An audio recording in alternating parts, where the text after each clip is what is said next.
Assalamualaikum warahmatullahi wabarakatuh. Perkenalkan, nama saya Fairusafa Maharani dengan NPM 21082-60228 angkatan 2021. Pada kesempatan kali ini saya akan mempresentasikan tugas remediasi blok CMH dengan materi membran sel dan proses yang terkait.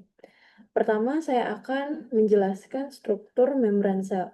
Untuk membran sel itu, dia memiliki struktur yang dinamis berdasarkan model mosaik yang cair, yang terdiri dari phospholipid layer, yang tersusun dari kepala yang hidrofilik, dan ekor yang hidrofobik. Yang dimana phospholipid layer ini membentuk barier selektif terhadap zat terlarut, dan memberikan fluiditas dan fleksibilitas daripada membran. Lalu selanjutnya adalah protein membran yang terdiri dari dua komponen, integral dan perifer. Untuk integral tertanam dalam bilayer, misalnya kanal ion, lalu ada perifer yang menempel di permukaan membran, misalnya adalah protein sinyal yang berfungsi sebagai reseptor ataupun enzim dan pengangkut zat. Lalu ada kolesterol yang fungsinya menstabilkan membran, yang mencegah terlalu kaku atau terlalu cair, dan penting dalam menjaga fluiditas serta integritas struktural membran. Lalu ada karbohidrat, yaitu glikoprotein dan glikolipid yang berperan dalam pengenalan sel dan interaksi antar sel. Selanjutnya adalah transportasi zat melalui membran. Itu ada dua, ada transport aktif dan transport pasif. Untuk yang pasif, dia tidak menggunakan ATP ataupun energi, terdiri daripada difusi sederhana yang bergerak mengikuti gradien konsentrasi, contohnya itu adalah oksigen dan CO2. Lalu ada difusi yang terfasilitasi, di mana dia zatnya dibantu oleh protein kanal ataupun transporter, contohnya adalah glukosa. Lalu ada osmosis yang perpindahan air melalui membran semi permeabel. Nah, fungsi membran sel sendiri itu ada beberapa. Yang pertama adalah barier selektif alias dia ini mengontrol zat yang masuk ataupun keluar sel. Lalu ada transportasi zat yang lewat mekanisme baik itu pasif ataupun aktif seperti yang sudah saya sebutkan tadi.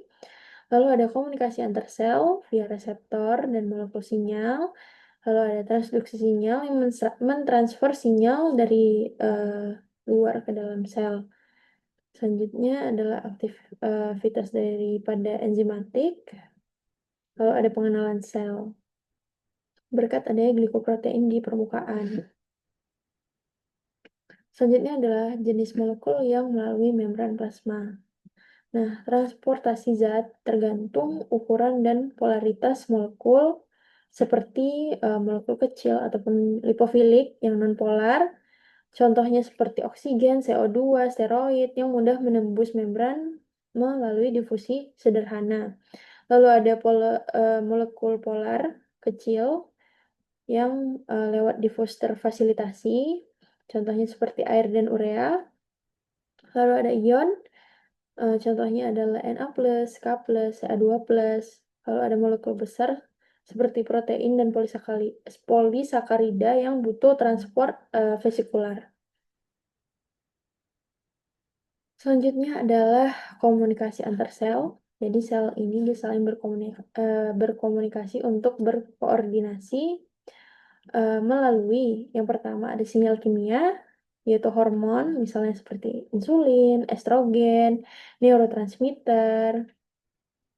Contoh neurotransmitternya itu seperti dopamin, asetilkolin. Lalu yang kedua itu ada sinyal fisik melalui kontak langsung antara protein dan permukaan sel. Selanjutnya adalah jenis reseptor dan fungsinya. Nah, reseptor ini dia gunanya menerima sel dan menginisiasi respon dalam sel. Yang pertama itu ada reseptor membran, yaitu GPCR ataupun G protein couple reseptor yang umum untuk hormon dan neurotransmitter. Lalu ada RTK ataupun reseptor tirosin kinase untuk pertumbuhan dan metabolisme. Lalu ada ion channel yang terbuka bila menerima sinyal, sehingga ionnya mengalir masuk. Selanjutnya adalah transduksi sinyal pada membran sel. Nah, proses konversi sinyal dari luar sel menjadi respon di dalam itu terdiri dari beberapa langkah. Yang pertama itu ada ligan, ya.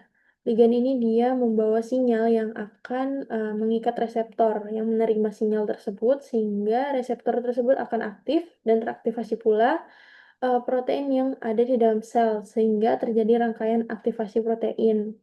Ya, terjadilah respon biologis ataupun respon seluler seperti metabolisme dan lain-lain. Untuk contoh reseptornya itu adalah GPCR seperti yang udah saya sebutkan tadi, RTK, ion channel.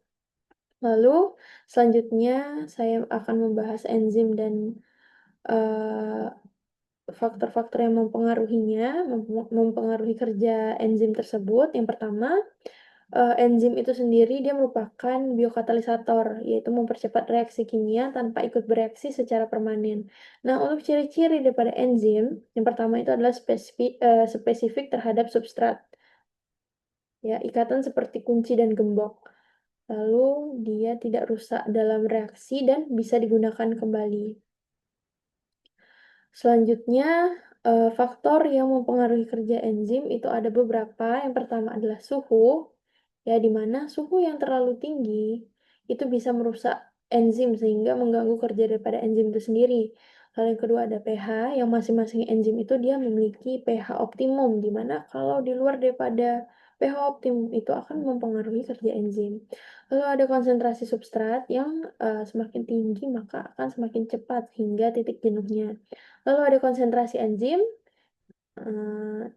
di mana kalau dia lebih banyak enzim, maka reaksinya lebih cepat. Yang terakhir ada aktivator ataupun inhibitor. Nah, aktivator akan mempercepat kerja enzim, inhibitor bisa kompetitif ataupun non-kompetitif. Lalu ada mekanisme kerja enzim. Ya, yang pertama itu ada model kunci. Dan anak kunci itu substrat pas masuk ke sisi aktif enzim. Lalu ada model yang kedua yaitu induced fit, di mana enzim akan berubah bentuk untuk menyesuaikan substrat. Nah, untuk langkah-langkah reaksinya seperti yang pertama tuh pengikatan substrat. Yang kedua, pembentukan kompleks enzim substrat, di mana setelah terjadi pembentukan kompleks daripada enzim dan substrat itu akan terjadi berbagai reaksi kimia dan yang terakhir adalah pelepasan produk daripada enzim. Berikut merupakan daftar pustaka yang saya gunakan. Kurang dan lebihnya saya mohon maaf. Sesungguhnya kesempurnaan hanyalah milik Allah. Terima kasih atas perhatian Bapak dan Ibu. Saya ucapkan terima kasih banyak. Saya tutup. Wabillahi taufiq wal hidayah. Wassalamualaikum warahmatullahi wabarakatuh.